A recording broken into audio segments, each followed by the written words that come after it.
కృపను బట్టి ప్రభు మనల్ని మరొక సమయంలో ఆయన సన్నిధిలో నిలవబెట్టిన విధానాన్ని బట్టి దేవునికి కృతజ్ఞతాస్తుతులు చెల్లిస్తున్నాను. చేరిన మీకు అందరికి కూడా ప్రభు యేసుక్రీస్తు నామంలో వందనాలు, అందరికి వందనాలు. దేవుడు మనలందరినీ కూడా జ్ఞాపకం చేసుకొని తన మితిలేని ప్రేమ చేత, ఆయన గొప్ప ప్రేమ చేత మనల్ని ముందుకు నడిపిస్తూ బలపరుస్తూ ఉన్న విధానాన్ని మనం గమనిస్తున్నాం. ఎందుకంటే గడిచిన కాలములో దేవుడు మన ప్రయాణాల్లో, మన ఉద్యోగాల్లో, మనం చేసే ప్రతి ప్రయత్నాల్లో ఆయన తోడుగా ఉండి ఇచ్చిన క్షేమాన్ని, ఆరోగ్యాన్ని మనం జ్ఞాపకం చేసుకుంటే ఆయన మన పట్ల ఎంత ప్రేమిస్తున్నాడో, మన పట్ల ఆయనకి ఎంత గొప్ప ప్రేమ ఉందో దీన్ని బట్టి మనకు అర్థమవుతుంది. అయితే దేవుని ప్రేమ ఈ రోజున క్రైస్తవులకి అర్థమవుతున్నట్లుగానే అర్థం కావట్లేదు. అన్యులకి అర్థమైనట్లుగా దేవుని ప్రేమ క్రైస్తవులకి అర్థం కావట్లేదు. మరి అర్థమవుతుందో అది అర్థం కానట్లుగా ఉందో తెలియట్లేదు. కానీ చాలామంది దేవుని ప్రేమను ముందుకు తీసుకువెళ్ళలేని పరిస్థితి. ఒక దైవ సేవకుడు అంటాడు, ఆయన పేరు స్టీవెన్ లాసన్. ఆయన ఏమంటాడంటే, యేసు ప్రేమ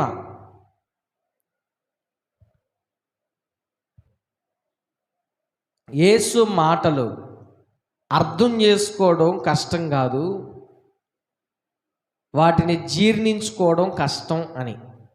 యేసు మాటలు అర్థం చేసుకోవడం కష్టం కాదంట, వాటిని జీర్ణించుకోవడం కష్టం. అంతే కదా?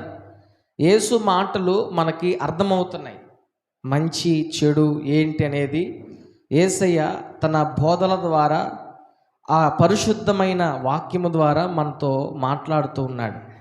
కానీ ఆ మాటలు మనం జీర్ణించుకోలేని పరిస్థితి. నేటి క్రైస్తవం దేవుని మాటలను జీర్ణించుకోలేక యేసయ్య ప్రేమను, ఆ ప్రేమలో ఉన్న క్షమాగుణాన్ని తీసుకోలేని పరిస్థితి మనకు కనిపిస్తూ ఉంది. అయితే మహాత్మా గాంధీ, మనం డబ్బులు ఇస్తున్నప్పుడు ఆ డబ్బులు నోటు మీద ఉన్న ఆ మహాత్మా గాంధీ యేసయ్య ప్రేమను ఇట్లాగ అర్థం చేసుకున్నాడు. ఎట్లాగంటే, క్రైస్తవ్యం అనేది మతం కాదు, అది ఒక జీవన విధానం అని ఎవరైతే గ్రహించి అవధులు లేని ప్రేమను చూపిస్తూ ప్రతీకారం, ఈర్ష్య, ద్వేషం, అసూయ లాంటివి మర్చిపోతారో వారే నిజమైన క్రైస్తవుడు అని అన్నాడు ఆయన. ఏమన్నాడు? క్రైస్తవ్యం అనేది ఒక మతం కాదు, అది జీవన విధానం. ఏ క్రైస్తవుడైతే అవధుల్లేని ప్రేమను చూపిస్తూ ఈర్ష్య, ద్వేషం, అసూయ, క్రోధం లాంటివి మరిచిపోతారో వారే నిజమైన క్రైస్తవుడు అని ఆయన దేవుని ప్రేమను అర్థం చేసుకున్నాడు. ఒక రోజున సంజయ్ గాంధీ అనే ఆయన విమాన ప్రమాదం ద్వారా చనిపోయాడు. ఆయన ఇందిరాగాంధీ కొడుకు.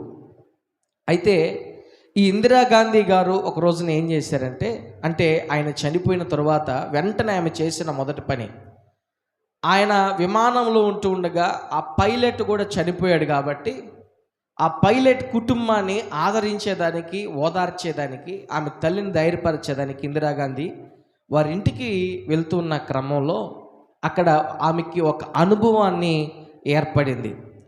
ఆ ఇంటికి వెళ్ళినప్పుడు ఆ పైలట్ తల్లి ఏం చేస్తుందంటే, అనాథ పిల్లలకు భోజనాన్ని వడ్డిస్తున్న విధానంలో బిజీ అయిపోయింది. అప్పుడే వెంటనే ఆమె కనిపించింది. నేను ఈమెని ఓదార్చడానికి ఇంటికి వస్తే ఈమె తన కొడుకు చనిపోయినను డెడ్ బాడీ అక్కడ ఉంటున్నా కూడా ఈ అనాథ పిల్లలకి ఈ భోజనాన్ని వడ్డిస్తూ ఉన్నది ఏంటి అని అడిగితే అక్కడ ఉన్న వాళ్ళు చెప్పారు, ఆమె క్రైస్తవురాలు అని. అప్పుడు వెంటనే ఇందిరాగాంధీ గారు ఆ పాత్రికేయులతో, ఆ విలేకరులతో ఏం చెప్పిందంటే, క్రీస్తు ప్రేమ ఈమెలో ఈ విధంగా కనిపించుటకు ఆమెకున్న ప్రవర్తన, ఆమెకున్న క్రియలు నన్ను కదిలించాయి అని ఆమె అంటుంది. క్రీస్తు ప్రేమ అంటే ఇదే కాబోలు అని అక్కడున్న పాత్రికేయులందరితో కూడా ఆమె చెప్పడాన్ని అక్కడ అనేక మంది ప్రజలు విన్నారు. అంటే ఈ మాటలు మీకు నేను ఎందుకు తెలియచేస్తా ఉన్నానంటే, యేసయ్య ప్రేమ బలమైనది, మితిలేనిది. ఆయన ప్రేమ చాలా గొప్పది. ఆయన ప్రేమ ఏ మనుషులైతే ఉంటుందో ఆ ప్రేమ పాపులను మార్చేస్తుంది, వారి పాపాల నుండి కూడా విడుదల కలిగిస్తుంది. యేసయ్య ఒక రోజున పరిసయ్యుని ఇంటికి, సీమోను అనే ఇంటికి భోజనానికి వెళ్ళాడు. భోజనానికి వెళ్ళినప్పుడు యేసయ్య భోజనం ఆ ఇంట్లో కూర్చుండగా ఆ ఊరిలో పాపాత్మురాలైన ఒక స్త్రీ ఆ ఇంటికి వచ్చింది. ఆ ఊరిలో పాపాత్మురాలైన స్త్రీ ఆ ఇంటికి వస్తే ఆమె ఏం చేసిందంటే, విలువైన అత్తరును ఆమె కన్నీళ్ళ చేత ఆయన యొక్క పాదాలను తడిపి తన తల వెంట్రుకలతో తుడుస్తున్న క్రమంలో ఆ సీమోను హృదయంలో అనుకుంటా ఉన్నాడు, ఈమె పాపాత్మురాలు, పాపంలో ఉన్న వ్యక్తి, ఈమెను గురించి కనీసం బోధకుడికి తెలియకుండా ఉందా అని. అయితే ఆమెను గురించి ఆ సీమోనుతో ఏమని అక్కడున్న ప్రజలతో యేసయ్య ఏం మాట్లాడుతున్నాడంటే, దయచేసి మీరు చూడండి. లూకా సువార్త 7వ అధ్యాయము 47వ వచనాన్ని మీరు చూడాలి. లూకా సువార్త 7వ అధ్యాయం 47వ వచనం. ఆమె విస్తారముగా ప్రేమించును గనుక ఆమె యొక్క విస్తార పాపములు క్షమించబడునని నీతో చెప్పుచున్నాను.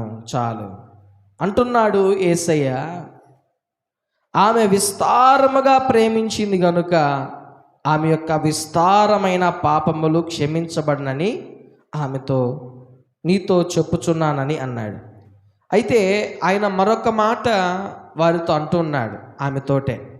అదే లూకా సువార్త 7వ అధ్యాయము 50వ వచనములో ఆ స్త్రీతో అంటున్న మాట ఏంటో ఒకసారి చూడండి.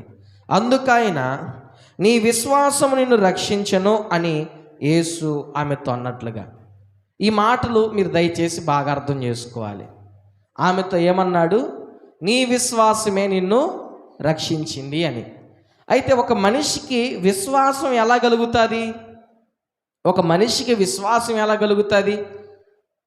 చూస్తే అయినా విశ్వాసం కలగాలి. అంటే ఎవరినైనా బాగుపరచడం చూసినప్పుడు వారి మీద విశ్వాసం కలుగుతుంది. ఎట్లాగా? వీరు స్వస్థపరచగలరు అని. లేదా ఎవరైనా ప్రేమ కలిగిన మాటలు మాట్లాడుతుండగా వారి మీద విశ్వాసం కలుగుతుంది. దేవుని వాక్యం సెలవిస్తుంది, వినుట ద్వారా విశ్వాసం కలుగును అని. అయితే ఈ స్త్రీ యేసయ్య మాటలు వినడం ద్వారా, యేసయ్య ప్రేమను ఈమె చూడడం ద్వారా ఈమె యేసయ్యను విస్తారంగా ప్రేమించడాన్ని మనం గమనిస్తాం. విస్తారంగా ప్రేమించినందువల్ల ఈమె యొక్క విస్తారమైన పాపములు, ఆమె యొక్క పాపములు అక్కడి నుంచి విడుదల పొందినట్లుగా మనం చూస్తాం. ఈ సందేశం ద్వారా మీకు నేనేం తెలియచేయాలనుకుంటున్నానంటే, విస్తారమైన మన జీవితంలో ఉన్న ప్రతి విధమైన ఆటంకాలు, పాపాలు, అదేదైనా కానీ యేసయ్యను ప్రేమించడం ద్వారా తొలగిపోతాయి. యేసయ్యను ప్రేమించడం ద్వారా మన హృదయంలో గొప్ప సంతోషం, సమాధానం కలుగుతుంది. యేసయ్యను ప్రేమించడం ద్వారా మనలో ఉన్న అవమానాలు తొలగిపోతాయి. యేసయ్యను ప్రేమించడం ద్వారా మనలో ఉన్న ప్రతి విధమైన కల్మషం తొలగిపోద్ది. ఈ ఉదయకాల సమయంలో ప్రభు మీతో మాట్లాడుతున్నాడు. ఆ ఊరిలో ఆ స్త్రీకున్న పేరేంటంటే పాపాత్మురాలు. ఏంటి? పాపాత్మురాలు, పాపంలో ఉన్న స్త్రీ, ఎవరి చేత ప్రేమించబడని స్త్రీ, తృణీకరించబడిన ఆమె, నిందించటకు కారణమైన ఆమె, ఎందుకు పనికిరాని స్థితిలో ఉన్న ఆమె యేసయ్య మాటల్లో ఉన్న ప్రేమ ద్వారా ఆమె చెలించిపోయింది. ఇందిరాగాంధీ గారు ఏ విధంగా అయితే ఆ పైలట్ తల్లి ఆ ప్రేమను బట్టి ఏ విధంగా క్రీస్తు ప్రేమను అర్థం చేసుకోగలిగిందో, యేసయ్య మాటలు, యేసయ్య క్షమాగుణం, అనేకులను ఆయన ప్రేమించడం, అనేకులను హక్కును చేర్చుకోవడం, అనేకులను ఆయన ఓదార్చడం, ధైర్యపరచడాన్ని చూచి ఈమె తన మనస్సులో యేసయ్యకు స్థానాన్ని ఇచ్చింది. హల్లెలూయా. ఈ ఉదయకాల సమయంలో ప్రభు మీతో మాట్లాడుతున్నాడు. ఏంటని అంటే, ఈ రోజున మనము క్రైస్తవులంగా ఉన్న మనం అలాంటి ప్రేమను కలిగి ఉన్నప్పుడు, అలాంటి ప్రేమలో మనం ముందుకు కొనసాగినప్పుడు మన ద్వారా అనేకులు రక్షించబడుటకు, వారి పాపముల నుండి విడుదల పొందుటకు కారణంగా ఉంటుంది. బైబిల్ అంతా కూడా చెప్తున్న మాట ఏంటంటే, నీ దేవుడైన యెహోవాను పూర్ణ హృదయంతో, పూర్ణ ఆత్మతో, పూర్ణ వివేకముతో ఆరాధించాలని చెప్తూ, నిన్ను వలె నీ పొరుగు వారిని ప్రేమించాలి అని దేవుని వాక్యం సెలవిస్తుంది. ఈ రోజున ప్రేమించలేకపోవడానికి క్రీస్తు ప్రేమను అర్థం చేసుకుంటున్నారు కానీ దాన్ని జీర్ణించుకోలేకపోతున్నారు. క్రీస్తు ప్రేమను వారి హృదయంలో ఉంచుకోలేకపోతున్నారు. యేసయ్య చెప్తున్నాడు శిష్యులతో, ఏమని చెప్తున్నాడు తెలుసా? యోహాను సువార్త 13వ అధ్యాయము 35వ వచనములో, మీరు ఒకని ఎడల ఒకడు ప్రేమ గలవారైన ఎడల దీనిని బట్టి మీరు నా శిష్యులని అందరూ తెలుసుకుందురనెను. ఎప్పుడు ఈ మాట వారితో చెప్తున్నాడంటే, ఆ పస్కా పండుగలో ఆ రొట్టె విరిచినప్పుడు ఆ ద్రాక్షరసం వారు ఆయన రక్తముగా పుచ్చుకున్నప్పుడు యూదా వెళ్ళి యేసయ్యను అప్పగించే ఆ పరిస్థితుల్లో తరువాత యేసయ్య శిష్యులతో ఇలాగ మాట్లాడుతున్నాడు, మీరు ఒక్కని ఎడల ఒకడు ప్రేమ గలవారైన ఎడల మీరు దీనిని బట్టి మీరు నా శిష్యులని అందరూ కూడా తెలుసుకుంటారు. అంటే ఒక సంఘమైనా, ఒక కుటుంబంలోనైనా, ఒక గ్రామంలోనైనా ఒకరి పట్ల ఒకరికి ప్రేమ ఉన్నప్పుడే వారిని సమాజం క్రైస్తవులుగా గుర్తించే అవకాశం ఉందని యేసయ్య మాటల ద్వారా మనం గ్రహించవచ్చు. అర్థమవుతుందా? నేను చెప్పే మాటలు మీకు అర్థమవుతున్నాయి అనుకుంటున్నాను. శిష్యులతో యేసయ్య అంటున్న మాట, మీరు ఒకని ఎడల ఒకరు ప్రేమ గలవారైతే దీనిని బట్టి మీరు నా శిష్యులని అందరూ తెలుసుకుంటారు. అంటే ఒక క్రైస్తవంలో యేసయ్య ప్రేమ లేకపోతే, యేసయ్య ప్రేమ వారిలో నిలవకపోతే వారు సమాజానికి క్రైస్తవులుగా కనిపించరు కానీ దుర్మార్గులుగాను, పాపములో ఉన్న వ్యక్తులుగాను కనిపిస్తారు. ఈ రోజున యేసయ్యను మనం చూడలేకపోవచ్చు. యేసయ్య మీకు కనిపించాడా, యేసయ్య మీకు కనిపించాడా అని చాలామంది అంటూ ఉంటారు కదా. యేసయ్య కనిపించడం అంటే ఏంటో తెలుసా? ఒక మాట చదివిస్తాను మీతోటి, చూడండి. 1వ యోహాను పత్రిక 4వ అధ్యాయము 12వ వచనాన్ని దయచేసి మీరు చదువుతారా? 1వ యోహాను 4వ అధ్యాయము 12వ వచనం, ఏ మానవుడును దేవుణ్ణి ఎప్పుడునూ చూచి ఉండలేదు. మనం ఒకరినొకడు ప్రేమించిన ఎడల దేవుడు మన యందు నిలిచి ఉండును, ఆయన ప్రేమ మన యందు సంపూర్ణమగును. హల్లెలూయా. దేవుణ్ణి మనం ఎప్పుడూ చూడలేదు. ఒకవేళ మన ఆత్మీయ భక్తిని బట్టి దర్శనముల ద్వారా ఆయన వెలుగును లేదా ఆయన ప్రసన్నతను మనం అనుభవిస్తూ ఉండొచ్చు, కానీ ఆయన ప్రత్యక్షంగా ఎవరు కూడా చూడలేదు. అయితే ఆయన మనలో ఉండాలి, మనతో ఉండాలి. ఆయన యొక్క ప్రేమ, ఆయన యొక్క స్వరూపాన్ని మనలో చూడాలి అంటే ఇక్కడున్న మాట, మనం ఒకరినొకడు ప్రేమించేలా దేవుడు మన యందు నిలిచి ఉండును. హల్లెలూయా. మనలోనే దేవుణ్ణి అనేకులు చూడగలుగుతారు. ఎప్పుడు? మనం ఒకరినొకడు ప్రేమించినప్పుడు, ఆయన ప్రేమ మన యందు సంపూర్ణంగా ఉన్నప్పుడు మనలో నుండి యేసయ్య అనేకులకు కనిపిస్తాడు. మనలో ఉన్న యేసయ్య ప్రేమ అనేకులను త్రాగుతుంది. మనలో ఉన్న యేసయ్య ప్రేమ అనేకులకు విడుదలను, స్వస్థతను కలిగిస్తుంది. అవును, ఆనాడు ఇందిరాగాంధీ గారు ఓదార్చడానికి వెళితే ఆమె ఆ స్త్రీలో ఉన్న క్రీస్తు ప్రేమను బట్టి చలించిపోయినట్లుగా తెలుస్తూ ఉంది. ఆమెకున్న ఆ మంచి మనస్సు, ఆ ప్రేమ ఆప్యాయతలను బట్టి క్రీస్తును తెలుసుకోగలిగింది. ఒక అన్యులుగా ఉన్నవారు, క్రీస్తుని ఎరుగునటువంటి వారు అంటున్న మాటలు. క్రైస్తవ్యం మతం కాదు, అదొక జీవన విధానం. ఎవరైతే అవధుల్లేని ప్రేమను చూపిస్తూ ఈర్ష్య, ద్వేషం, అసూయ, క్రోధాన్ని మానేస్తారో వారే నిజమైన క్రైస్తవుడని ఒక గాంధీ అని ఆయన తెలుసుకుంటే, క్రైస్తవులంగా మనము యేసయ్య ప్రేమను అర్థం చేసుకోలేకపోతున్నాం. అందుకే ఈ రోజున మన ధ్యాన అంశం పేరేంటో తెలుసా? నిజమైన ప్రేమ. ఏంటి? నిజమైన ప్రేమ అంటే అది ట్రూ లవ్. యేసయ్య దానికి ఇంకో పేరు పెట్టాడు.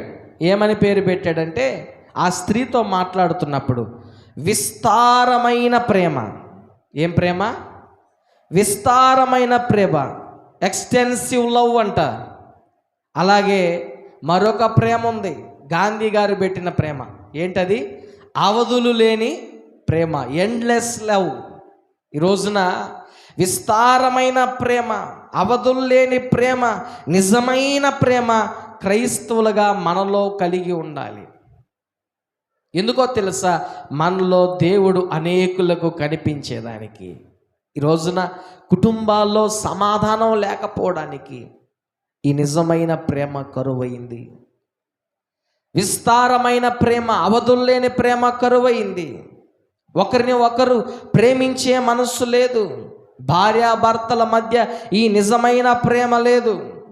భార్యాభర్తల మధ్య ఈ విస్తారమైన ప్రేమ లేదు. ఈ అవధులు లేని ప్రేమ లేదు. తల్లి బిడ్డల మధ్య ఈ మంచి ప్రేమ, నిజమైన ప్రేమ కరువైపోయింది. తోబుట్టువుల మధ్య, అక్క చెల్లెల మధ్య, అన్నదమ్ముల మధ్య ఈ ప్రేమ అనేది దూరం అయిపోయింది. విస్తారమైన ప్రేమ ఎలాంటిదో తెలుసా? అవధులు లేని ప్రేమ ఎలాంటిదో తెలుసా? అవధులు లేని ప్రేమలో అంట ఈర్ష్య, ద్వేషం, అసూయ, క్రోధం ఉండవని గాంధీ చెప్తా ఉన్నాడు. విస్తారమైన ప్రేమ ఎలాంటిదో తెలుసా? అది ఎలాంటి పరిస్థితి అయినా క్షమించగలదు అని యేసయ్య మాటల ద్వారా అర్థమవుతుంది. ఆ స్త్రీ ఆలోచన చేయండి. పాపములోనే ఉండొచ్చు, పొరపాటులోనే ఉండొచ్చు, కానీ ఆమె ఎందరి చేతనో ఎన్నో మాటలు పడుతూ ఉంది, కానీ మరో మాట ఆమె పలుకట్లేదు. ఎందుకంటే ఆమె హృదయంలో యేసయ్యకు స్థానం ఉంది.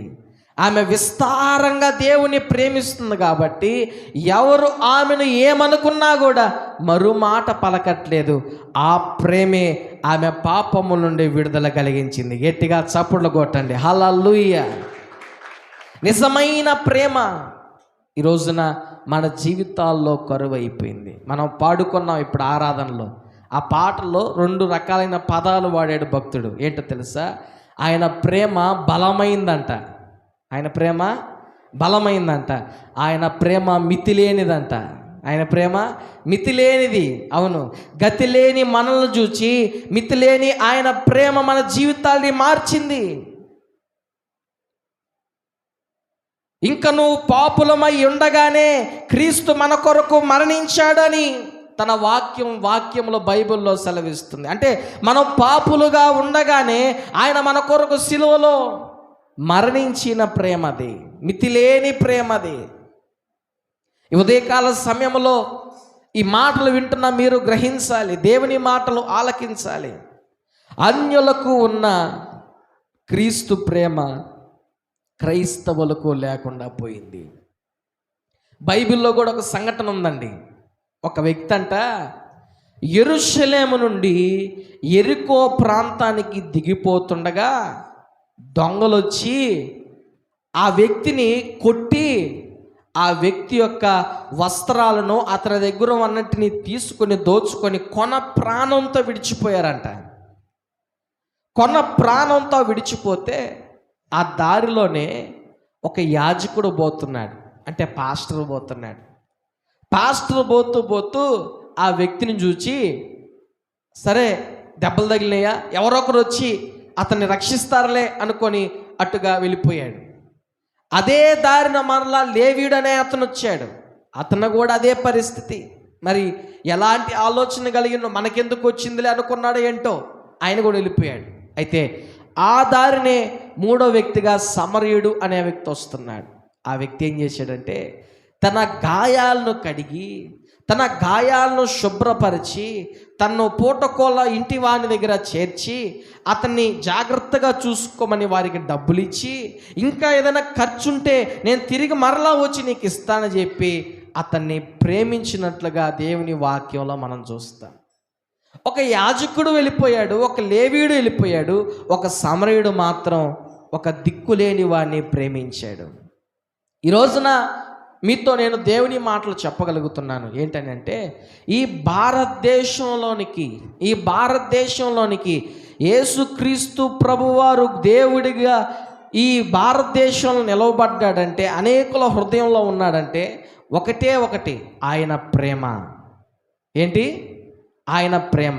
యేసయ్య ప్రేమ అనేకులను కదిలించింది. ఎందుకంటే ఆయన ప్రేమ మితిలేనిది, ఆయన ప్రేమ బలమైనది, ఆయన ప్రేమ నిజమైనది, ఆయన ప్రేమ విస్తారమైనది, ఆయన ప్రేమ అవధుల్లేనిది, ఆయన ప్రేమ నిరంతరం నీతో కూడా ఉండేది. హల్లెలూయా. ఈ ఉదయకాల సమయంలో ప్రభు నీతో మాట్లాడుతూ ఉన్నాడు. అలాంటి ప్రేమను కలిగి ఉన్నావా అని. ఈ రోజున నీ కుటుంబంలో అలాంటి ప్రేమ వాతావరణం లేకపోవడానికి, సమాధానం లేకపోవడానికి, కుటుంబంలో సంతోషం లేకపోవడానికి ఆలోచించి, నిజంగా నీ భర్తను నిజమైన ప్రేమతో నువ్వు ప్రేమిస్తున్నావా? నిజంగా నీ భార్యను అవధుల్లేని ప్రేమతో ప్రేమిస్తున్నావా? విస్తారమైన ప్రేమ నీ భార్య పట్ల, నీ కుటుంబం పట్ల, నీ భర్త పట్ల నీ కలిగి ఉన్నావా? బిడ్డలుగా నీ తల్లిదండ్రులను నిజంగా నువ్వు ప్రేమిస్తే నీ తల్లిదండ్రుల మాట నువ్వు వినకుండా ఉండవు. నిజంగా నీవు నీ తల్లిదండ్రులను ప్రేమిస్తే వారికి వ్యతిరేకమైన పనులను నువ్వు చెయ్యు. నీ తోబుట్టువులను ప్రేమించలేకపోతున్నావు. కారణం ఆస్తిపాస్తులు అడ్డుగా ఉన్నాయి. నీ కుటుంబాన్ని నీవు హక్కున చేర్చుకోలేకపోతున్నావు. నీ తోబుట్టువులను ప్రేమించలేకపోతున్నావు. నీ కుటుంబాన్ని క్షమించలేకపోతున్నావు, దగ్గరికి తీసుకోలేకపోతున్నావు. కారణం ఏదో ఒకటి దానికి అడ్డుగా నిలుచుంది. కానీ గుర్తుపెట్టుకోండి, అవధుల్లేని ప్రేమ, విస్తారమైన ప్రేమ, క్రీస్తు ప్రేమ అలాంటిది కాదు. మనం పాపులముగా ఉండగానే ఆయన మన కొరకు సిలువలో మరణించిన ప్రేమ. ఒకవేళ నువ్వు ప్రేమించని వ్యక్తుల్లో లోపాలు ఉండొచ్చేమో, గుర్తుపెట్టుకో. నీవు ప్రేమించని వ్యక్తుల్లో లోపాలు ఉండొచ్చేమో, వారు నిన్ను బాధ పెడుతూ ఉండొచ్చేమో, కానీ క్రీస్తు ప్రేమ నీలో ఉంటే నీవు వారితో సంతోషంగా జీవించగలవు, నీవు వారితో సమాధానంగా జీవించగలవు. అలాంటి సమాధానం, సంతోషంలో లేకుండా ఉందంటే గాంధీ చెప్తున్నట్లు నిజమైన క్రైస్తవులు కాదేమో. అంతేనా? ఆయన ఏమన్నాడు? ఎట్టర్థం చేసుకున్నాడు యేసయ్య ప్రేమని? ఎవరైతే అవధుల్లేని ప్రేమను చూపిస్తూ ఈర్ష్య, ద్వేషం, అసూయ లాంటివి మరిచిపోతారో వారే నిజమైన క్రైస్తవులు అన్నాడా? అంటే ఆయన దృష్టి ప్రకారం, ఆయన చెప్పిన మాటల ప్రకారం అలాంటి ప్రేమ లేని వ్యక్తులు క్రైస్తవులు కాదు అని యేసయ్య కూడా అన్నాడు. మీరు ఒకరినొకడు ప్రేమించిన ఎడల దీనిని బట్టి అందరూ మీరు నా శిష్యులని తెలుసుకుంటారు అన్నాడు. అంటే దేనిని బట్టి అంట? ఆ శిష్యులు ఒకరిని ఒకరు ప్రేమించుకునే దాన్ని బట్టి. ఈ సంఘంలో అయినా సరే అండి, ఇప్పుడు ఈ బ్యాప్టిస్ట్ మందిరంలో మనమందరం ఉన్నాం కదా, మనందరిలో ఐక్యత లేకపోతే, వినండి దేవుని మాటలు బాగా వినండి, ఇప్పుడు బైబిల్ చూసుకోబాకండి, అందరూ బాగా వినండి. దేవుని ప్రేమ మనలో లేకపోతే, అంటే ఈ సంఘంలో ఉన్న మనందరిలో ఐక్యత లేకపోతే, ఒకరిని ఒకరు మనం ప్రేమించుకోకపోతే, బయట సమాజం మనల్ని ఏమంటారో తెలుసా? వాళ్ళు ఎందుకో వెళ్తున్నారు మందిరానికి, వాళ్ళు ఎందుకో మందిరానికి వెళ్తున్నారు, కానీ వాళ్ళు క్రైస్తవులు కాదు అంటారు.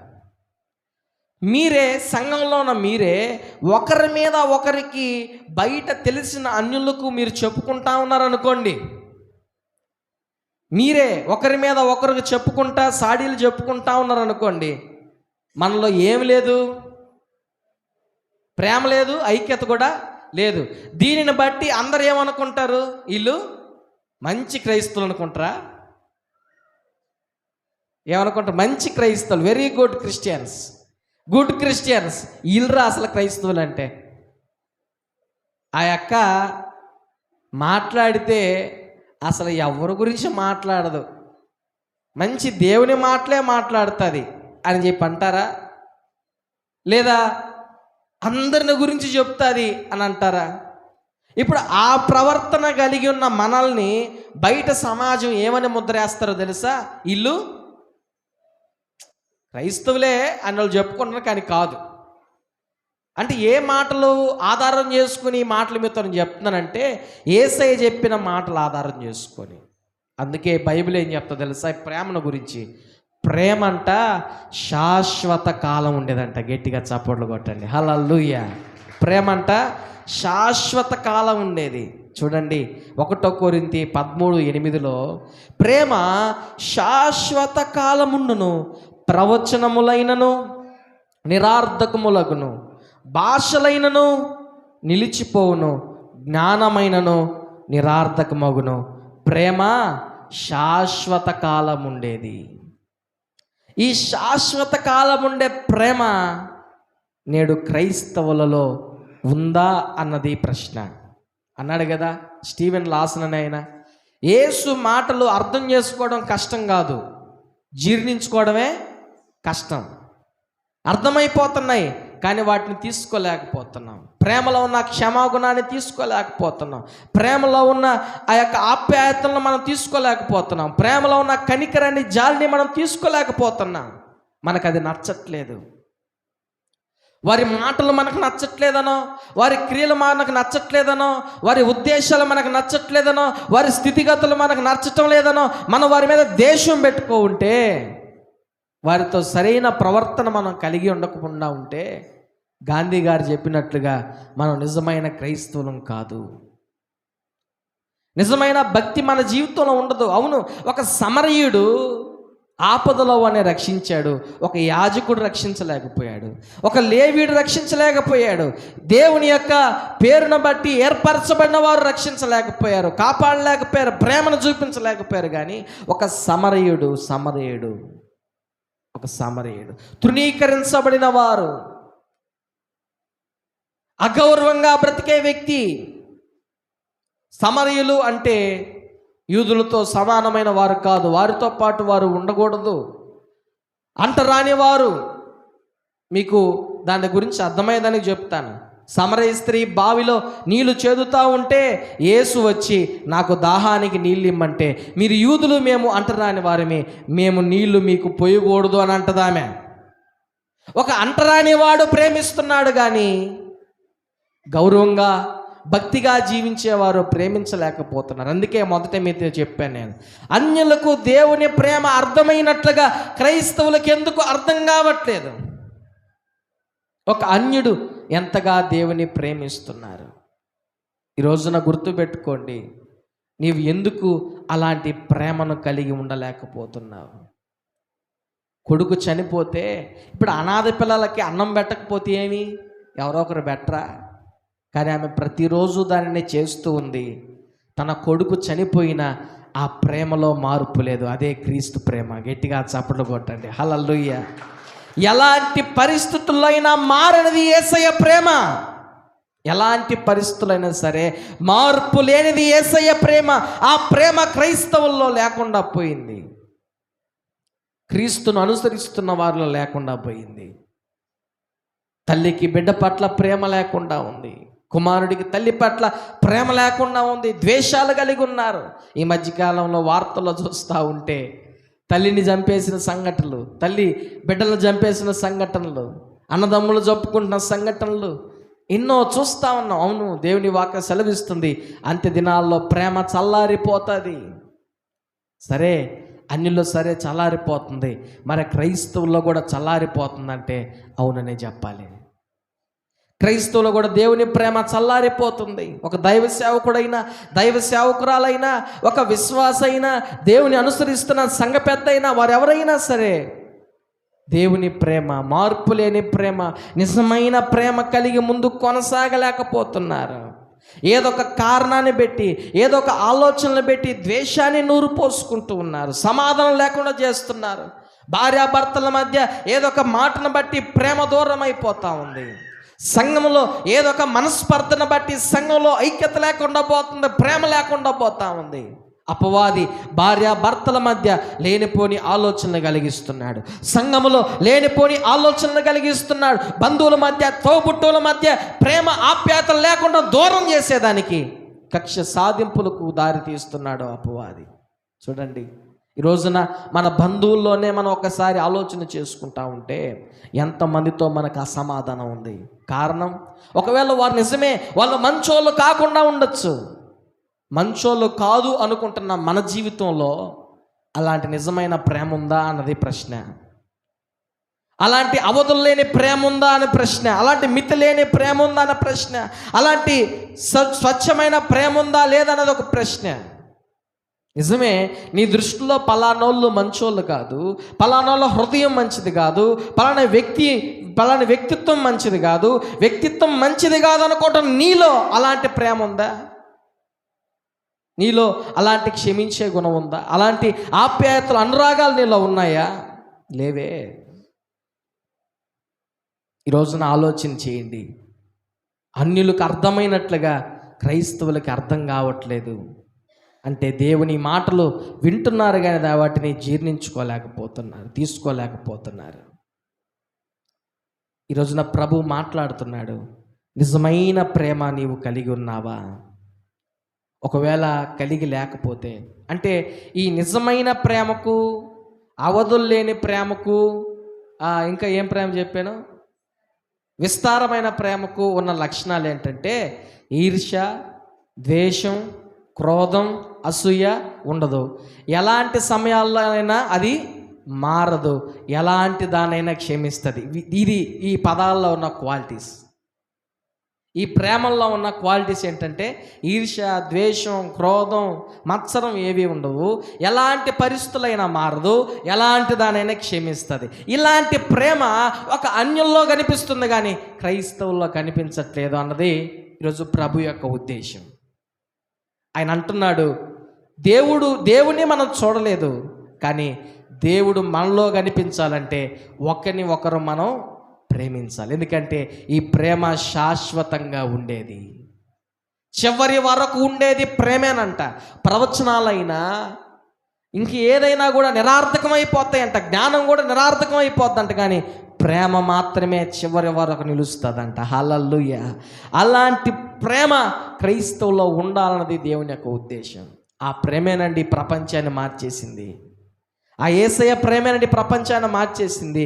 నీ కుటుంబాన్ని మార్చలేకపోతుంది ఆ ప్రేమ, నిన్ను మార్చలేకపోతుంది ఆ ప్రేమ, నీ భార్యను మార్చలేకపోతుంది, నీ భర్తను మార్చలేకపోతుంది, నీ బిడ్డలు మార్చలేకపోతుంది ఆ ప్రేమ.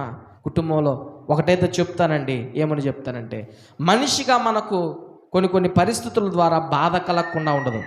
ఒక దెబ్బ కొడితే అమ్మ అని అరవకుండా ఉండలేం, నొప్పి కలుగుతుంది. అయితే తరువాత మనం ఏం చేయాలో తెలుసా?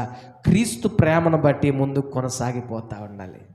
క్రీస్తు ప్రేమను బట్టి ఈర్ష్య, ద్వేషం, కక్షలు, అసూయలు లేకుండా సమాధానంతో సంతోషంగా ముందుకు కొనసాగిపోతూ ఉంటే ప్రభు ప్రేమ మనలో నిలుస్తుంది, మనలో దేవుడు అనేకులకు కనిపిస్తాడు. అప్పుడు మనము దానిని బట్టి అనేకులకు క్రైస్తవులంగా గుర్తించబడతాం. హల్లెలూయా. అలాంటి కృప మనకు కలిగేదానికి ప్రార్థన చేసుకుందాం. తల వంచి కళ్ళు మూసుకుందామండి. అందరం కూడా తల వంచి కళ్ళు మూసుకొని ప్రార్థన